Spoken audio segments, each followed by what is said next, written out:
Let's listen now to Rafael Monge, Director of the Geo-Environmental Information Center of the Ministry of Environment. He's going to talk about climate action and the policies and practices in Costa Rica.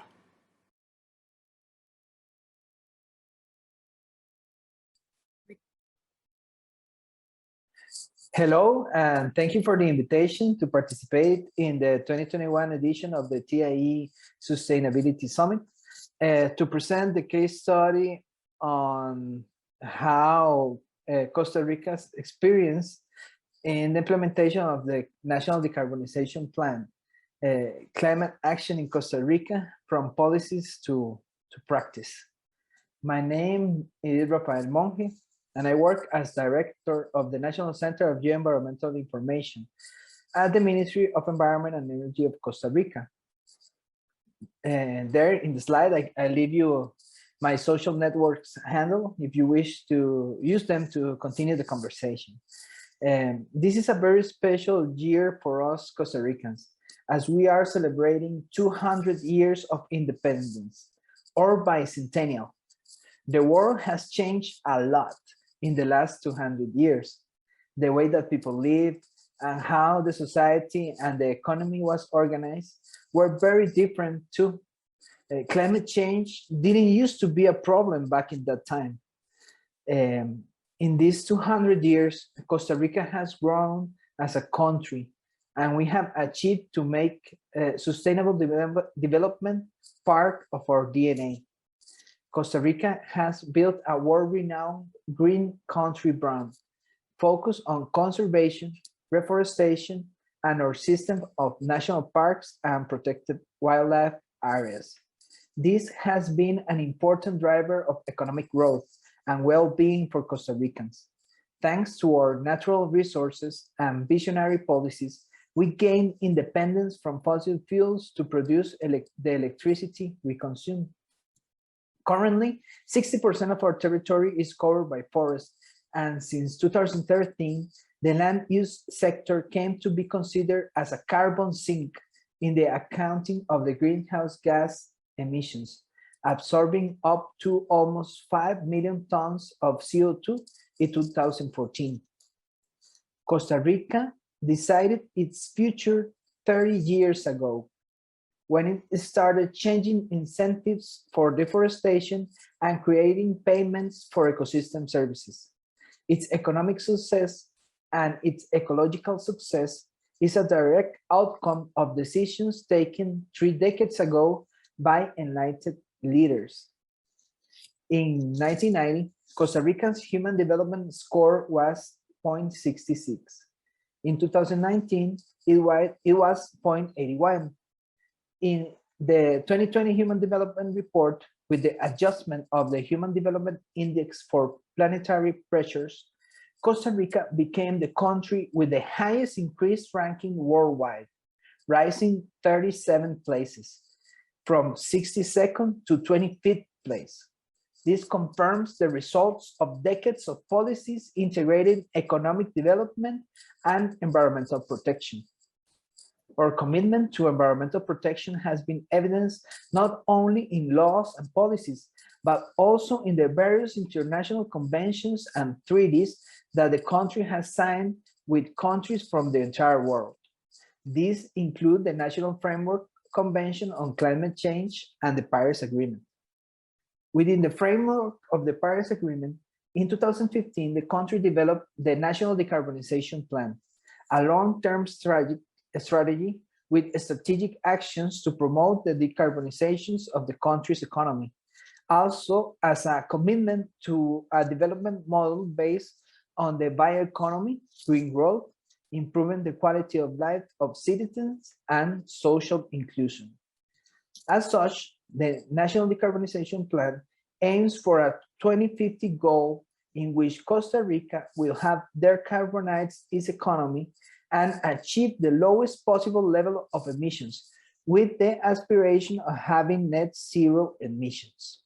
Despite the health emergency generated by COVID-19, more than 90% of the goals established in the plan for the period 2018 to 2022 show significant progress. The plan has 10 axes, and I'm going to tell you about the progress that we have achieved in each of these axes. The first one is the sustainable mobility and public transportation. Implementation, we have the implementation of exclusive bus lines, piloting of 3 electric buses, first stage of a bicycle line to the east of the great metropolitan area, municipal actions towards the implementation of a transport-oriented development.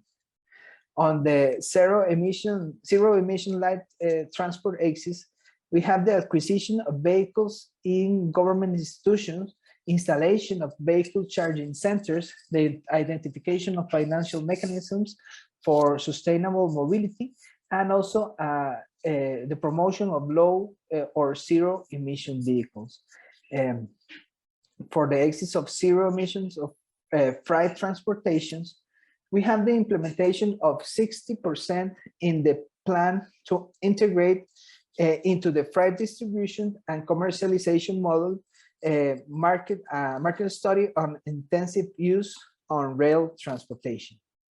For the renewable electric energy of competitive cost axis, it is important to highlight that Costa Rica has a clean electricity matrix. More than 99% from more than 99% of renewable sources.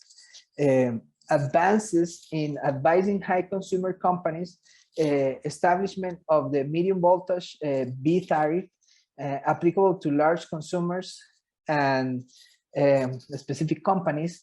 And we have also worked on the installation of smart meters, the study of an offshore wind power potential for electricity generation in Costa Rica.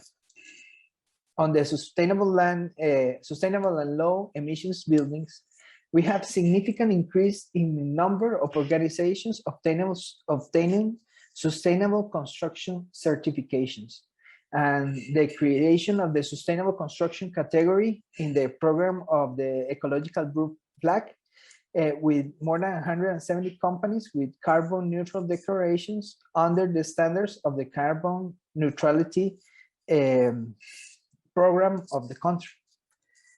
For the low emissions industrial sector, we have been promoted technological changes in refrigeration and air conditioning systems in line with the Kigali Amendment. Also, the promotion of pilot projects aimed at the adoption of circular economy practices. On the integrated waste management ACES, we have had a 75% progress on the San Jose metropolitan area environmental improvement project, as well as on the design of sanitation networks in cities outside the great metropolitan area. Development of national technical standards for labeling single-use plastics, and the promotion of integrated waste management and recovery of materials. For the low carbon agri-food systems, we have advanced on coffee and livestock NAMAs, where we have been which have been consolidated. Also, in addition, we have NAMAs for the musaceas or bananas, rice, sugarcane, and in sectors that are in the process of being implemented. And finally, for the management of territories with nature-based solutions, we have a restoration of urban biological corridors and launching of strategies in areas such as watershed recovery, mangrove management, and recovery, among others. One of the nature-based solutions developed in Costa Rica decades ago, and is currently providing benefits, is the Costa Rican Payments for Environmental Services program. This is a financial mechanism that promotes forest ecosystem conservation and combats land degradation. The first scheme of this type in the country and in the region. In this program, landowners receive direct payments for the environmental services that their lands produce when adopting sustainable land use and land forest management techniques. To date, more than 18,000 families have benefited from the program, with an investment of $524 million in the program's projects, and more than 1.3 million hectares under the program contracts. The program is funded through Costa Rica's fuel tax and water charge, as well as its own initiatives, such as the certificates of conservation of biodiversity, carbon credits, and the strategic alliances with public and private sector. It is worth remembering that the National Decarbonization Plan focuses on promoting programs, projects, and actions for the mitigation of greenhouse gases. This is clearly a priority. However, we have to think about adaptation actions to face the adverse effects of climate change. This involves reducing human vulnerability to climate events, promoting ecosystem adaptation to climate change, and ensuring ecosystem services for human population. Rapid improvements in spatial data and computation present new opportunities for predicting biodiversity at different levels and understanding the relationship between biodiversity and its benefits to people. Costa Rica is making strides in the use of geospatial information to enhance conservation policies and promote a sustainable and resilient development for everyone. We're building a national land use and ecosystem monitoring system and working in collaboration with national and international partners in the creation of an schematic framework of decision support system that can help Costa Rica policymakers to take actions to deliver on policy priorities and to monitor the impact of these actions. For this objective, we are building partnerships with international stakeholders to work together to develop our capacities and generate the analysis that can yield to policies that increase agricultural productivity and sustainability, add value to our tourism industry, improve land use management, among other priorities, according to the reality of each territory. Thank you very much for your attention. Muchas gracias.